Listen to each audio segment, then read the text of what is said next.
Yes? Yeah, you're going. Thanks. Thanks, Ryan, for that countdown. I gave you the old finger point. Well, I wasn't looking up. You were looking at your nutmeg. I I'm was sorry. looking down I'm here so at sorry. the important stuff. Hold on. Let's start over again. Okay. Welcome, everyone, to the Nutmeg Tavern. We are live, and we're going to have fun talking about 18th century stuff today. We got lots of cool visual things to look at. I'm your host, John Townsend, and we're going to be... Did I already say that? I'm joined by... Yeah, this guy messed me up. I'm joined behind the console by, not Aaron, but Ryan. Oh, yeah. Hello, everybody. It's good to see you today. It's a tough start. It's a tough start, guys. In fact, instead of this, let's have a little bit of mead to truly start this off right. Incredibly great week this week. Was it Tuesday we were shooting the long form piece? Yeah. It was Tuesday. It was, my week is already like, done a lot this week. I've got a great video coming up on Monday, which isn't the topic we're going to be talking about today. But that one hopefully is doing really well. Caleb, how's that one doing? Do you know, Ryan, have you heard about how? Yeah, it's coming along. Okay. It's gonna be ready to knock folks' socks off. Monday, we're doing an episode on trade silver, and that ought to be a lot of fun. It's sort of half informational, half let's watch it. Let's watch this get done. So that episode is great. We have a longer form video coming up after that on money.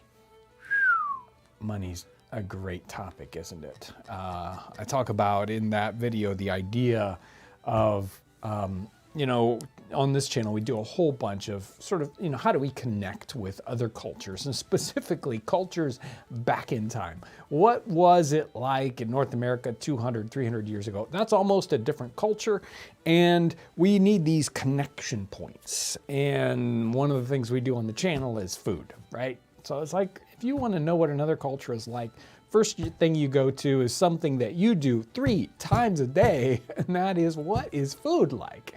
Well, there's also clothing and housing, different issues that we want to know how other people live. Money is another thing that we interact with each and every day, at least, if not physically, intellectually, or, it's in our, hey, how am I going to earn my money today, whatever. And so we thought it would be great to have an episode on 18th century money. That's a tough topic. Were you going to say something, Ryan? No, I'm agreeing with you. It's just really tough. Absolutely. Yeah, so it's a difficult topic because their money is a lot different than our money.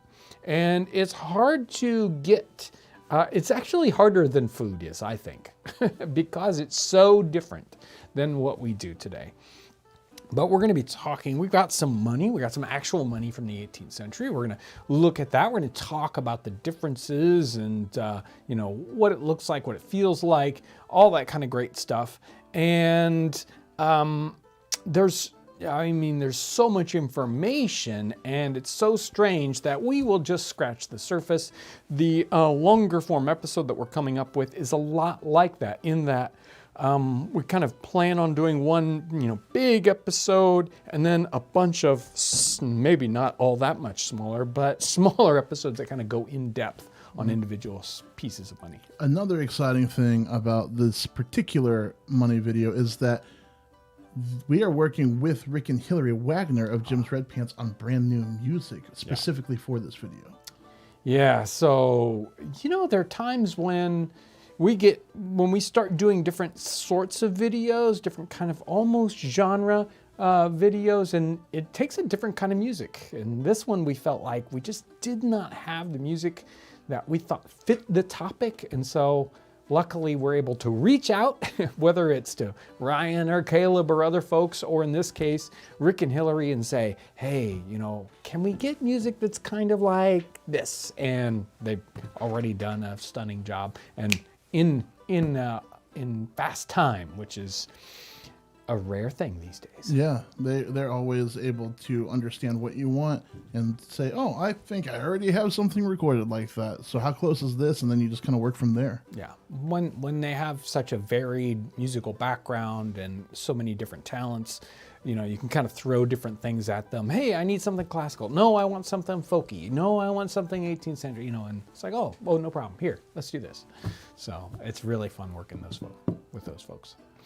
So let's jump in. Do we want to jump into the topic? Do you have anything to say over there, Ryan? Right in. Yeah, we're talking about money today. If you guys have questions relating to money as he goes along, throw it in the chat, throw it in the super chat, however you want to. I will try my best to get to it because we want to have a cool discussion about this. Yeah. So, money. What's the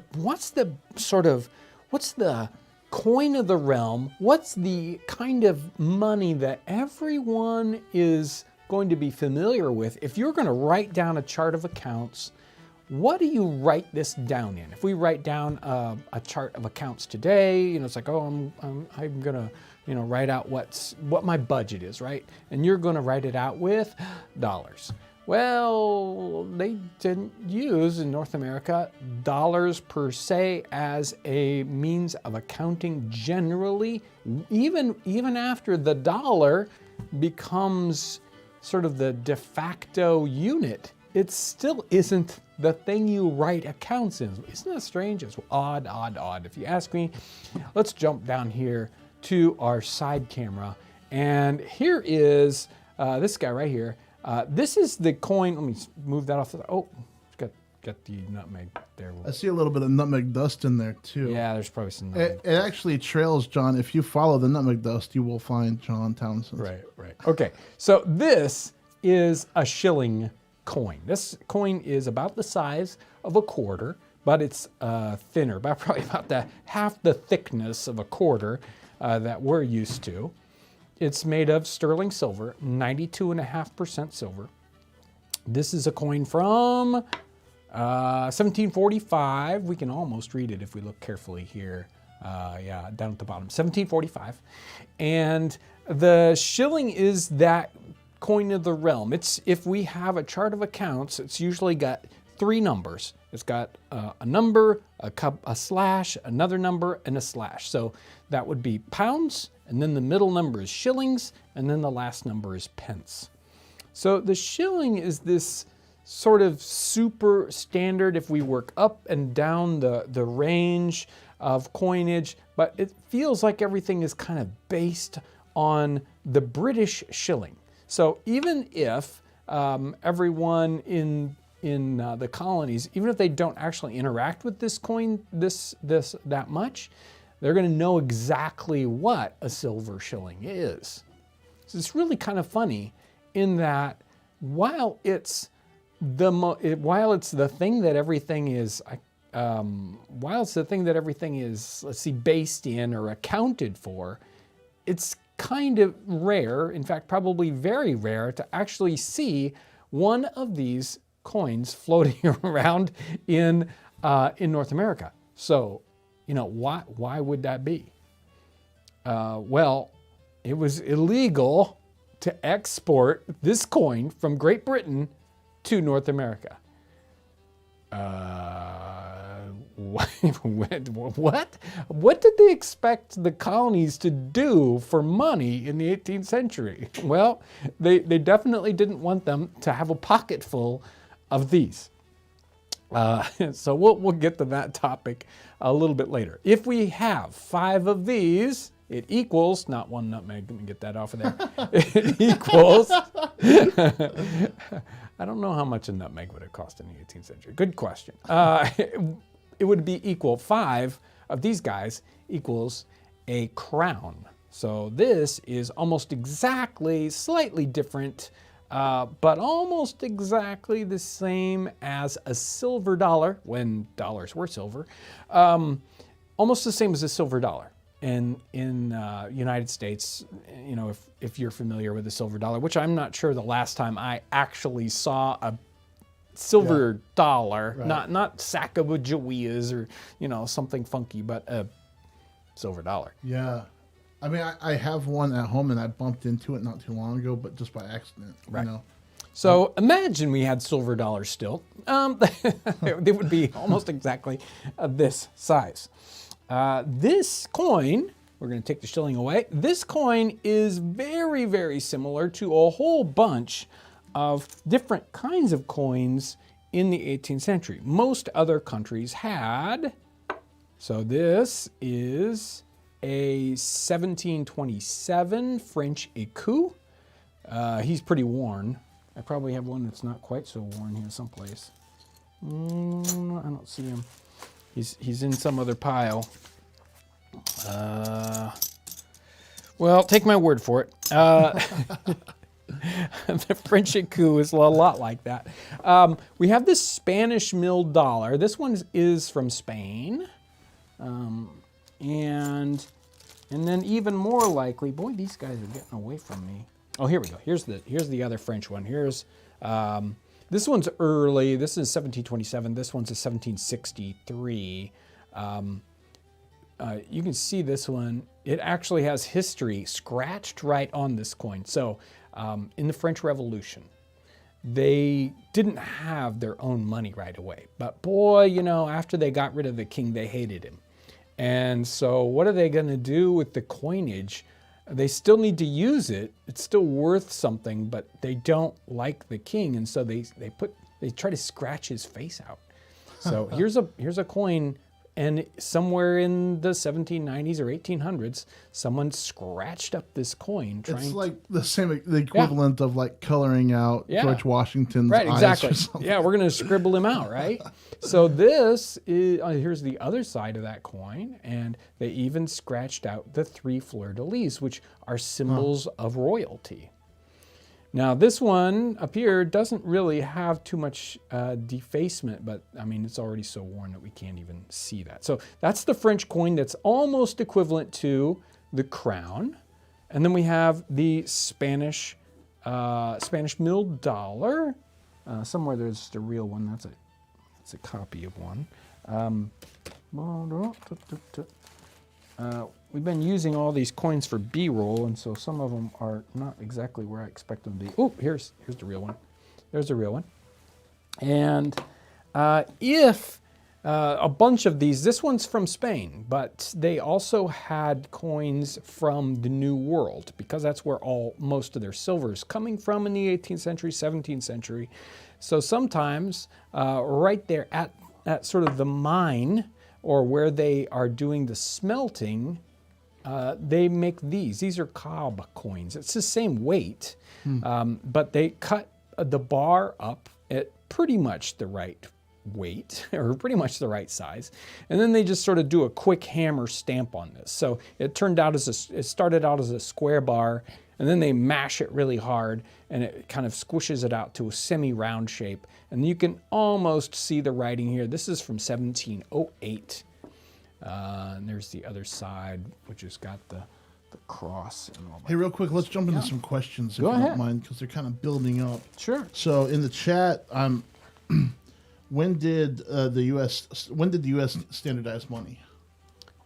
When did the U.S. standardize money? They're really starting to work on all kinds of money things. Obviously, as soon as the Revolutionary War is over, they play around with sort of silver dollar things and cents, and they're still trying to get their act together well into the 19th century. But we have something that is like a silver dollar, and they start to take sort of really, okay, I'll answer it like that. Go ahead to the next question and we'll cover some more of that. Sure. Did colonies use predominantly British money? So no, the colonies, since silver and gold currency coinage was illegal to export from Great Britain during our time period, during the 18th century, the colonists had to make do with other kinds of currency. So they're going to make do with other countries' coinage. They're going to make do with barter kinds of currencies, commodity currencies, paper currencies. So yeah, there aren't very many British coins in circulation in the colonies during our 18th century time period. And this could be a long answer, so go ahead and condense it. But do you know anything about the post-revolution depression? Post-revolution depression? No, I don't have much to say on that. Okay. And then we're going to get into super chat real quick. Not money related, but something I wanted to ask. Can we do a Nutmeg Tavern nutmeg scented candle in the future for Townsends? That would be fun. Nutmeg scented candle. I'd have one burning all the time. When we can mix beeswax and nutmeg together. I don't know. We'll look into that for you. Okay. And then, I'm sorry, MD Smith 702 sent in a super chat without a comment. I almost missed that. Thank you. Daniel is in super chat. We recently adopted a stray cat that showed up on our property. My wife and I named it Nutmeg in your honor. Thanks for all you do. Stray cat nutmeg. Very nice. We've got another super chat that says, how did they ensure the purity of minting metals? Yeah, so how do they ensure the purity? Excellent question. And that is a difficult thing for me to answer. I do not know the actual scientific method at the time that they used for figuring out the fineness or purity of the coinage. That is certainly happening. 1702, Sir Isaac Newton is head of the mint in Great Britain. And since coins were sort of equal to each other, if everyone is using, whether you are Spanish or French or German or American, if you're all using as your main kind of flowing currency silver, and you're judging the worth of those coins on the amount of silver in those coins, then everything's kind of sitting there on a level playing field. As long as we know what the weight of the coin is and what its purity is. So Sir Isaac Newton says, that's a problem. We need to know what's going on with these other coinages so we can rate them properly. And he doesn't assay, he assesses the purity and the weight, the average weight of coinages from all over Europe at the time. So he picks different German states and their coinages. He looks at, the French coins and the Spanish coins. And he says, well, I tested this one and it came out as this purity and this much weight. And then he kind of equates that to the British coins of the time period. So everybody has this sort of like starting out base of, okay, the Spanish mill dollar is worth 4 shillings 9 pence compared to, say, a crown. So that's, now, what's the scientific method he's using to get down to that? I can't answer that. That's one of those things I haven't had a chance to do the digging on. If 2 bits is 25 cents, what is 1 bit? It is 12.5 cents. There you go. So we can talk about that right now, I think. Do I have one of those? Oh yeah, right here. So are we ready to go back? I'm on the other cam. Okay. Let me see. Here we go. Let me get rid of this. Let me get rid of this. And we're going to leave this guy here. Actually, we're going to take him away. There we go. Oh, look. He was in with the... this is the real coin in with a bag of fake ones. It's always nice to find it. Anyway. I want to say for everyone to know I did not shoot the B-roll. So I did not bag these coins. This is the piece of 8. If you've heard of pieces of 8, Spanish piece of 8. See, there's a little 8 right there. This was minted in the New World. And it is the it is the Spanish dollar. This is 1755. And if there's a coin that is really all over the New World and is being used as the standard, if you've got a silver coin in your pocket, then it's likely this coin right here, a Spanish piece of 8. The problem is that, where is he? There's always one more coin and he's missing. The problem is, of course, he's a pretty big coin. It would be like you're hauling around, say, $100 bill in your pocket. if you need to buy a beer and that's all you've got, that's not very helpful. So what do you do for small change? So the standard small change in England at the time was, which side am I on here? Was a halfpenny. There's an Irish halfpenny. If you were going to go into your tavern and you were going to buy a beer, boom, halfpenny would probably do it. Maybe a couple halfpennies. Maybe a meal might cost you 4 cents. So you need 8 or half a dozen halfpennies. But that doesn't work so well when we have a larger silver coin. If we don't have small silver coinage, and what we can do is actually chop our money up. And there's a wonderful reference in the late 18th century, early 19th century. Someone is talking about traveling through North America, and he stops in an inn and he doesn't have the money, and he only has like pieces of 8. And the innkeeper is like, "Oh, don't worry," and he calls somebody into the room and says, "Hey, you need to make small change. You need to make change for that guy." And he comes out with a chisel and a hammer and bap, bap, bap. He very quickly turns his piece of 8 into 4 bits, 2 bits, and single bits. So if, what's a quarter of 8? It's 2 bits. So there's your quarter. Here's your 12.5 cent piece. This is your 50 cent piece. There were, in the time period, smaller versions of this coin. It's kind of funny because they're exactly the same as that coin, but smaller. I've got one hiding someplace, but I don't know where he's at. Yep, he's hiding all right. Wait for it. Here he is. So here, it's exactly the same coin. You can see that, exactly the same coin, just 1/8 the size. This is a 1 reale or a 1 bit coin, and it is essentially just a duplication of that bigger one. But if this is the one that's most commonly found, then what are we going to do? We're going to make small change like that. Somebody just commented, absolutely no coin-operated vending machines. Yeah, well, I don't know. I mean, you might be able to toss that in there. It depends on how good the machine is. You might have a little person, back there that looks at it and then, calculates it for you.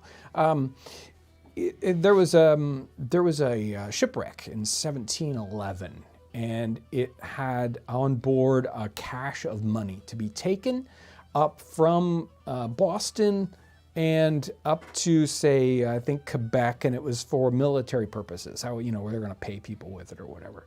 That shipwreck was discovered in the late 1980s, I believe, and they collected, they got all the coins from on board the ship. This is 1711, and they said, well, okay, there's like 800 coins in this pile of money.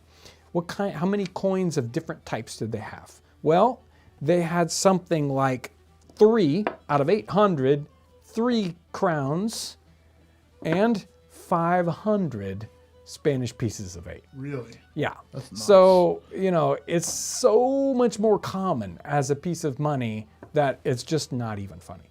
So isn't it interesting, though, that, here we are, British colonies, in, 1775, but by 1800, what kind of coins is the United States printing? They're minting. They're minting dollars, right? We're taking our hint from the Spanish dollar that is so common. But even though that's true, we still see account books kept in shillings and pounds. It is so complicated. Money is so complicated. It is very. I mean, wow. I'm every time. The more I dig into it, the more I'm surprised by what's going on with it. We've got quite a few comments here I want to get to real quick. Jake is in Super Chat, says, in the 18th century, how did wealthy people manage large sums of money? Did they keep it all in one place? Happy Friday. there. Keep it all in one place. Good question, and I don't know how I would answer that. I'll answer it with coins as best I can for right now, and that is if we have our, where is he at? If we have our, let's call it $100 piece. Again, it's really hard to do this judging for money because we don't have a level playing field. You know, how do we judge how much something is worth today? Well, we might connect it with how much something costs, but nothing that we have is the same as anything they had in the 18th century, right? Except, I mean, maybe we could equate a cost of an average house, but even that doesn't make any sense. A nice suit of clothes maybe might be the way you judge that, or how much a person works and how much is that worth a week. We have so many different ways we can kind of judge, but you know, they don't hold up very well. But in general, we can kind of look at this idea that this guy is $100. Wide margin of error, right? Well, here is, go ahead and pop down to our camera again. Here is, I don't have the real one right now, but here is the Golden Guinea. Oh, this thing is on auto color. Ugh, boy, it just doesn't know what to do. Here it's very looking a little golder than it probably should, but very gold guinea. Yes, a very gold guinea there. The Golden Guinea is exactly the same size. Let me get them in the middle. Exactly the same size as a shilling, except this one's a little bit smaller because this is a real one. This is a copy, but it's basically a gold version of the shilling. And the ratio between gold and silver at the time was 21 to 1. So it took 21 shillings to make a guinea here. And this would be a lot more like your, well, let's call it your $500 bill, right? Or maybe $1,000 bill, you know, plus or minus a whole bunch. So a rich person, if they're going to be carrying any great quantity of money, they're going to carry it, if they're carrying it in coins, going to be carrying it in gold pieces. So you'll have a golden guinea, you might have a Portuguese Joe, which I think is 4 guineas. You know, if you're transporting that money over any space or sending it overseas, you likely would not send it in the form of this, but in the form of some kind of paper credit. You know, a bill of credit with a bank that can exchange money or whatnot. So, you know, this might be the big money you keep in your pocket. But if you're transacting business, you're gonna do it with probably some bill of exchange with a reputable bank or someone like that. So how are they going to store their money? If it's a store of value, you know, is it worth it for them to store their money in a bank, or is it more likely that they just got a strong box with guineas in it? It's a trickier question to answer, and different people are going to do different things. I'll bet you more people are, you know, have a little bag of, you know, a little safe of golden guineas than you might expect. Were the currencies of different nations valued differently the way they are today, or was the value of money based purely on the amount of precious metal they contained? Cheers. Yeah, that's I probably didn't say that in his. I was trying to get to that answer and I didn't quite get there earlier, but yeah, it's based on the actual metal and the fineness. So, you know, British coinage is judged against Spanish money by exactly how much it weighs and the fineness of that metal. So, you know, the British coinage is sterling. It's 92.5%. The standard piece of 8 in the time period was judged by Sir Isaac Newton as 93.1%. So it's a little bit heavier, a little bit more pure than the British coinage, but they vary, right? So, and they also have the problem of the individual coins. People are going to try to take some of the silver away if they can, even if it's just a tiny bit.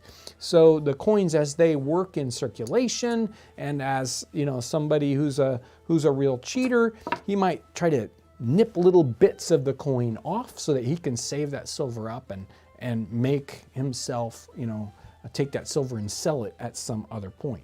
So you will see coins that are heavily worn. Sometimes they're heavily worn because they've just been in a lot of pockets. Sometimes they're worn because somebody is trying to take the silver off and still pass this off as a full price kind of coin.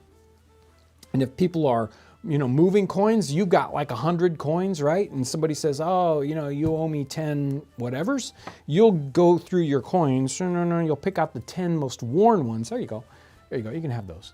And hopefully the guy will take it and say, okay, So that is, people kind of get away with that on silver coinage. On gold coins, it makes so much difference, just a little bit of clipping, because it's, weighs less, that you will have actually a set of scales, a special set of scales just for you that you can weigh gold coins on if you're interacting with them all the time and say, someone wants to give you a gold guinea. It's like, wait a minute, let me weigh this one. No, I'm only going to give you 20 shillings for this one because it's a little bit underweight. So Robert Green's in the chat and asking when they stopped cutting coins up to make smaller increments. That's a good question, and I saw a reference of them doing it as early as 1701. They may have been doing it before that, and we still see pieces of 8 being chopped up in the early 19th century. How long that happens, I don't know. It could be. Okay, here's the funny thing, is this Spanish dollar here. It was still legal tender. If you interacted, conducted business in the United States, you had to take this if someone offered it to you as a dollar. This was still considered legal tender until, I think it's 1856.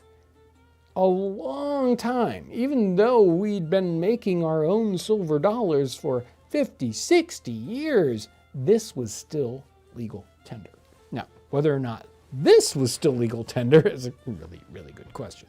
Dr. Trek Wars is on Super Chat. Could you guys start minting replicas? I love those early coins and could use some replica coins. You want to find the link in the chat, or you want to toss a link in the chat? I will. In a little bit later, when you're on like a longer answer, I'll grab it. Okay.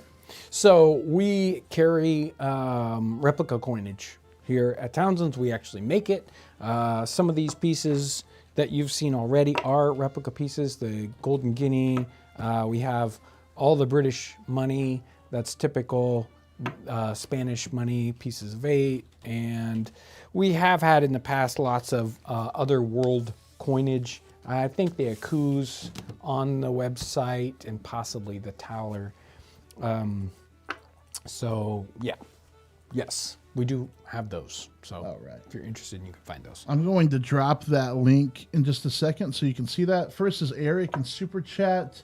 I think that this is a two-parter, so I want to find the other one. Yeah, okay. The Coinage Act of 1792 divided the U.S. dollars into dimes, cents, and mils. Well, yeah, I think. Okay. How were prices expressed verbally, for example? And then the second part seems to be, today we might say $2.50. What would they have said? $2.05 dismas or dimes? I'm not sure how to pronounce that. Or 500 mils? Or was cents always the default? Yeah, especially in that kind of verbal language is really tough to say. And they may have actually converted that down, depending on how late you go. But until maybe 1800, even after that, they may have still done the conversion and asked for it in shillings. So that's what people are asking for. They're having to do all this math in their head or on paper or whatever about what's going on with this coinage. So we know that a crown isn't exactly the same thing as a Spanish mil dollar, isn't the same thing as an écu. So they're doing that translation. You've got strange things like pistarines. which I think are, I don't know, pistarines are. But that's like 15 pence. So, and so there's all this conversion. And we're talking about just coins here. These are the easy things. So where have I got? Here we go. Go ahead and run down here. Okay. So what about paper money? You know, today, come on, John, you can find it. What about paper money? Where does paper money come from, and how does that fit into our? This is like, look at that. So 18 pence.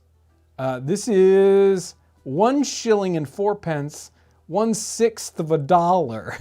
What? Right? Let's see. This is a $3 bill, right? Here's a $2 bill. $2. Most of these are Revolutionary War time period replicas of money. 10 shillings. Again, Revolutionary War time period, 1778. So some of them are in dollars. This one is in dollars. $4 continental, and then other ones are in pence, and so it 6 pounds. Okay, it's like everything is all over the place, and all these paper monies, they're in nominal numbers, either in dollars or in shillings, but they weren't worth the same thing. So let's say this says, you know, one of these notes says, I'm worth 10 shillings. So would you trade this 10 shilling paper note for 10 silver shillings? No way. No way would you. Even when they started out, they were of less value. Reason being, right, is what was supposed to happen here is you were saying, okay, I've got this 10 shilling note. This guy gave it to me. I want to do something with it. What I really want is 10 silver shillings. So I go to the bank. I say, hey, I need to change this guy for 10 silver shillings, please. Can you do that? And it was like, well, we don't have any shillings to give you. Get real. You know, they're not going to trade you. They're going to say, well, I'll give you some other paper, right? So it's not worth the same as the silver coin. And it almost never was. There were some very, very short-term situations when the paper money was still worth the coinage version of that. But pretty rare, pretty rare. So where does paper money come from? Have we always had paper money? Is paper money, did we get it from Great Britain? Did we get it from France? Did we get it? Nope. Paper money comes from Massachusetts, 1690. I find the concept that everything that we use today, we don't, do much work with coins, and when we do, they're just nominal coins.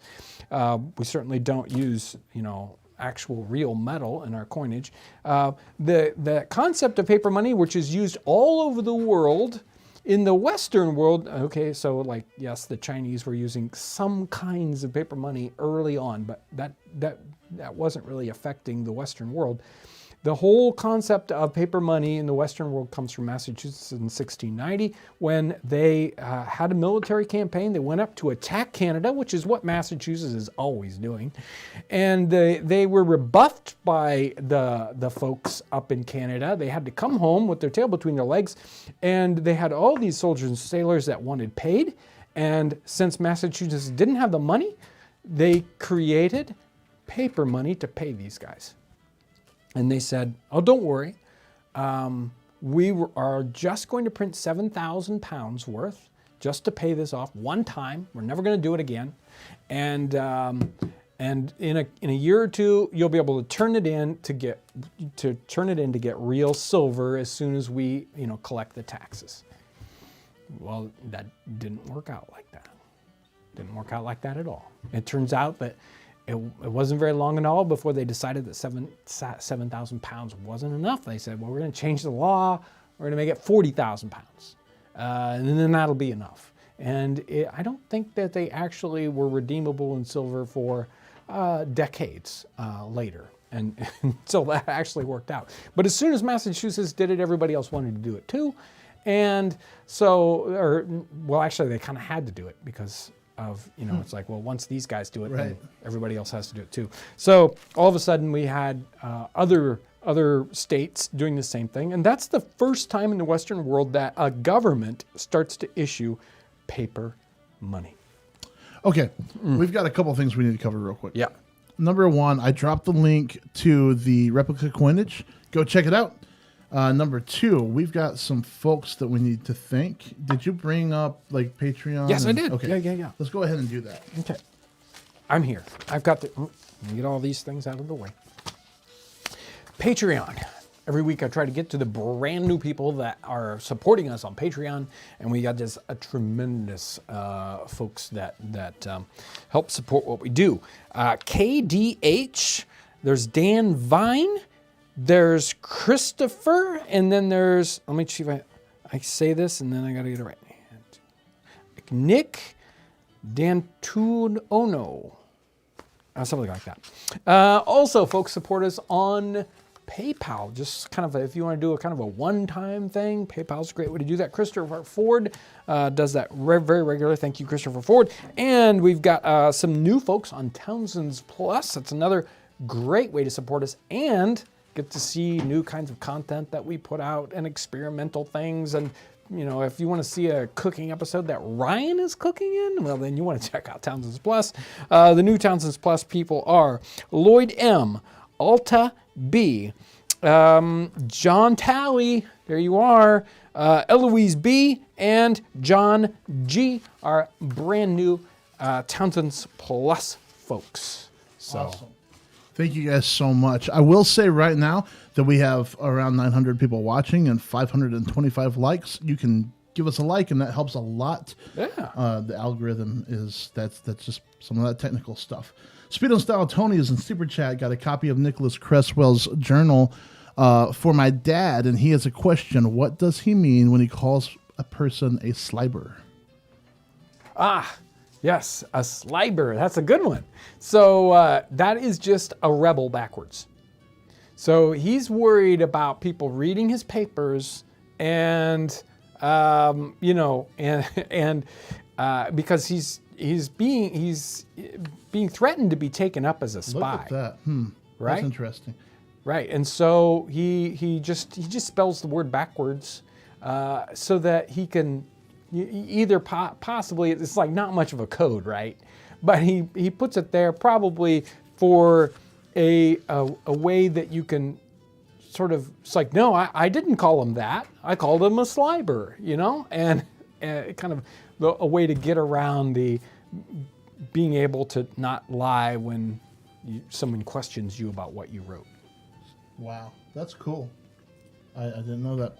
Okay, so we're back in the Super Chat land. Max are cool. Love the currency topic. Also adding another vote for the fantastic idea of Townsend's merch Nutmeg Candle.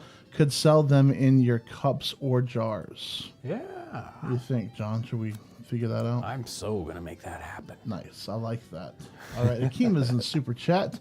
Imagine I am a Dutch immigrant to the colonies. Would I simply continue using my guildens that I brought with me from the Netherlands? Love your show. If you had any guilders, yes, you would use them. There's even some around here somewhere. Well, this is not a very nice looking one, but there's a... Oh, let me find that camera real quick. There we go. There we go. Yeah, there's a rough replica, the real one's here someplace in all the mess. But yeah, it's probably about 2 shillings, something like that. I don't know what the conversion rate would be, but yeah.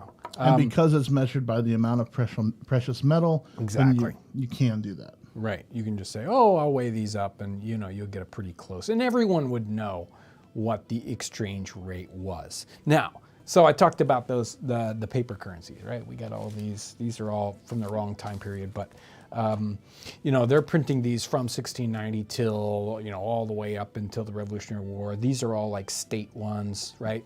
So imagine that all the different states. They have a different exchange rate. So you might be in 1710, and in the time, Massachusetts, a note might say 4 shillings, and at the time it's actually worth 2. And you might have some New York money, and it's a little bit better. It's a 4 shilling note would be worth 2.5. And maybe Pennsylvania money would be 3, and Rhode Island money would be just 1.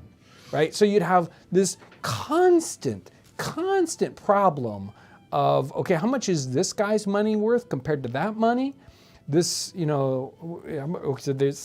like you're judging the money against coinage, you're judging the money against other states' coinage, or other states' paper money. And not only does that happen, but say Massachusetts, they print 3 different series of money. So they get up to about 1720. Their money has lost so much value compared to the coinage, they decide it's like, no, forget that. We're going to print new money, and it's worth something different. Wow, it sounds really easy to... That happens for a little bit, and then they do it again. So that they end up with old tenor money, medium tenor money, and new tenor money, all flowing in the economy at the same time. Against other states' currencies. It's like you'd have to have this constant, encyclopedia of exchange rates. Okay, wait a minute. He's worth, 2/3 of a this and that. And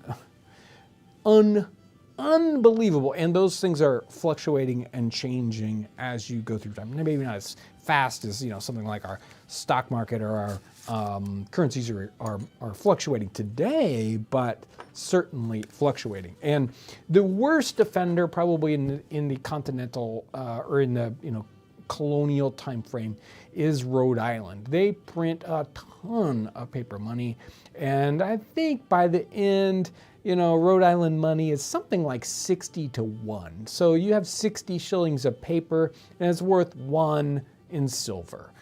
Most of the other ones weren't quite that bad. Some of the other ones might be as good as 10-1. But that's what's happening with paper money. Here is an actual piece of paper money from the time period. And this is French paper money from that French Revolution time period. This is assignat. Let me see. Come on, get it straight, John. So you can just. These are famous for the fact that, again, they went down to such a zero value so quickly. So they have almost exactly the same story. It's like exactly 100 years later, and they do the same thing. It's like, well, we're gonna print out some paper money, and then we're only gonna do so much, and it's gonna be like this. And then it's like, well, we need a little bit more, and then we need a lot more, and then wow, we're just gonna print like tons of it. So there it is. It's just plain on the back, and then on the front, it's just a pseudo nice print job.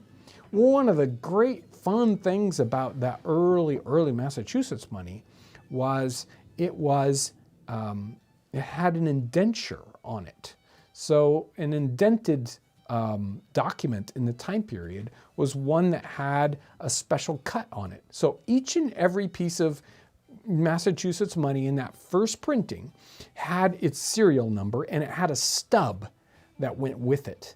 So, and to separate the piece of money from its stub, they made this kind of squiggly line. It was different on each one, so that you would, when the money came back and they were supposed to cancel this money out, they could match the stub up to the actual piece of money and say, okay, that's not a counterfeit. It's the real piece of money that goes with this serial number, and now we can take this piece of money out of currency or out of circulation.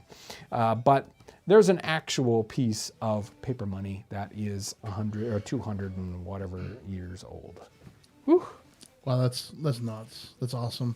If we're not careful, we're going to have the first live stream where we don't get to all of the. Oh, super well, then chats I'll and shut comments. up and so I'll we gotta let be you careful guys do about the that. thing. Okay. Okay. Okay. Alex is in super chat. Hey, I just wanted you guys to know how much I appreciate your work, research, and quality content and catalog. You guys are a precious part of YouTube.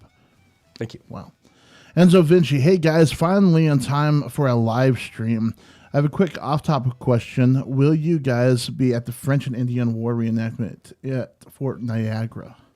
In years past, quite a few years past, we used to go to that every year. No, we're not going to be there this year. Neil is in Super Chat. What did the British Army use for coins when stationed in cities like New York during the war? Excellent question, and I don't know exactly how they dealt with that, especially with the idea of you can't export coinage. Yeah, another person earlier in the chat was asking how did they pay British soldiers, period, just in the colonies. Right. And I think a lot of times they just didn't get paid. But now it's illegal to export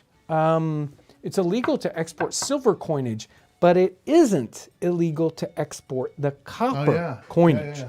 So there's a very good possibility that something like half pennies and farthings were what they might pay people in. Well, it probably wasn't very difficult because I don't think soldiers were making a great income. Yeah. You know? Or it's possible that they were paid in foreign coinage.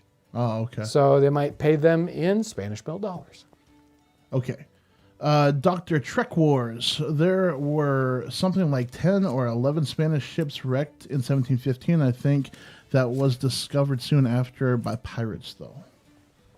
Mm-hmm. Yeah.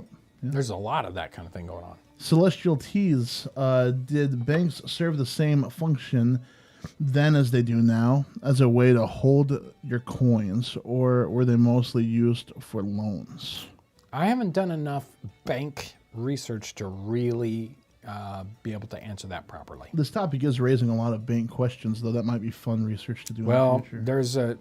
I have read some on banking, but generally it's kind of pushed in a different direction. So, I mean, sometimes the banks are just, they're like taking in currency, or taking in coinage and then issuing paper currency, and that's a really big problem. So, yeah.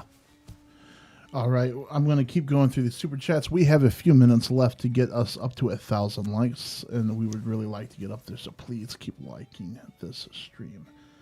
Okay, John Talley, coin for the guitarist, filling in for the drummer. Is it just me, or do drummers no-show for gigs more than your average musician? John, no comment. John, I love you, but I can't agree with you on this one. I've not had a drummer not show up. And well, because most of the time the drummer is Aaron, and he's really good at showing up, except for today's live stream. Mike Howell, happy Friday, Townsends. How did banking work in the 18th century compared to today? How were transfers handled? Things like checks. Anything on that? You kind of covered it already. Yeah, I've covered some of that. There's certainly things like bills of hand and notes that you would draw on other banks. Basically, I owe you. You can take this to my bank and they'll pay you, kind of a thing. There weren't checks per se, but sort of handwritten sorts of things. And banks sometimes had their own sort of exchange paperwork, kind of like private notes for banks. That isn't an unknown thing. It's just not as common as it gets to be later on. David Faith asked a question, but I think he's trying to make me look silly, so I'm not going to read it. John Talley, how big of an issue was counterfeiting back then? Was it common, easy thing to do? Counterfeiting was huge. So while it doesn't make a whole lot of sense to counterfeit a silver coin because it's worth the silver, right? Really, the only thing that's nice about the minting is you can know what you've got there. But if you get something that looks a little, looks a little strange, you just weigh it and, you get a good judge about whether it's true.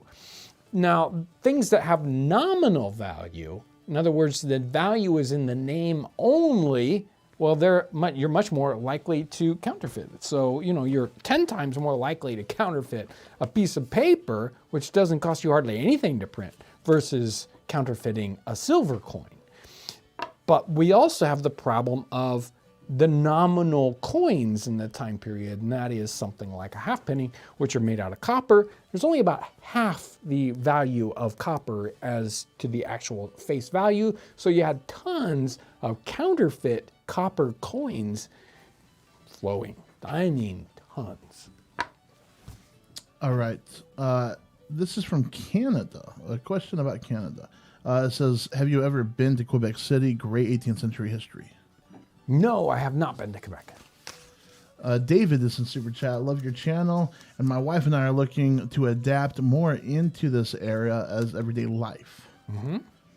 Sean reads in Super Chat. Your merchandise and work ethic are awesome. And so is your content. I appreciate all you guys do. Thank you. Thanks, Sean. Scott is in Super Chat. Romans 3:25. We are saved by faith in the blood. Yes. There's nothing for you to answer there. Okay. There's scripture there. Susan is in Super Chat. If it hasn't been done already, you should do an episode about the scoundrels of the 18th century, highwaymen, counterfeiters, etc. That would be interesting. Yes, and if you want to look on YouTube, let me think exactly what you need to search. But Maggie and Frank are doing work on Scoundrels. Scoundrels Alley? Scoundrels Alley, I think, is what it is. But if you type in Scoundrels, you'll probably get there. Because I don't think that's a super common term that people are naming things for. I don't know. But we'll see. Yeah. But yeah, they've got a lot of great content on that. We've covered a little bit about it, but they're going in depth. Mm-hmm.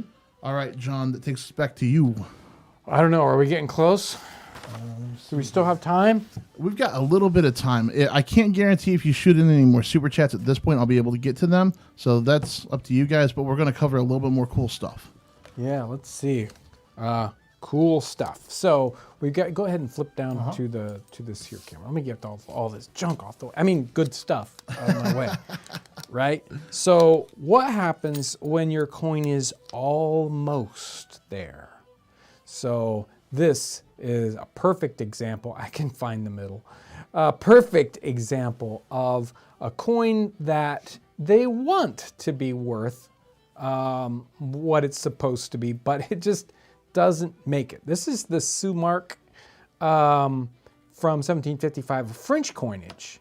And this coin is made of what's called bullion, which instead of being 93% silver is only 40% silver. They thought, it's like, well, we can, it's silver. Look, actually this one, because it's such a, I mean, you can see the color difference. I mean, depending on how you kind of polish this guy, it kind of looks like silver, but everyone knew. It's like, that isn't silver. We reject this coin as being, truly worth this weight in silver. So there's definitely certain coins that are rejected in the marketplace because people don't like the look of them or what they're made out of. They don't think it's worth that. Sometimes, they're just slightly underweight. And so people are judging that kind of like, whether or not a coin takes off today. And people want to use that. There's some currencies, some kind of coin sizes and whatnot that just aren't common in circulation because nobody wants a coin that size in their pocket. So, like when $50 were around, nobody carries a $50 because it's just too clunky in your pocket. So that's going on in the 18th century too. It's just so much. Okay, real quick before we go. Yeah. Were you going to talk about something else? Nope. Okay, real quick before we go, go ahead and just kind of go through the points that we're going to cover in this video because it's a rather large video and some questions we didn't get answered. So yeah, make sure to check it out. It's probably going to be not this Monday, but the Monday after it. So we talk about coinage.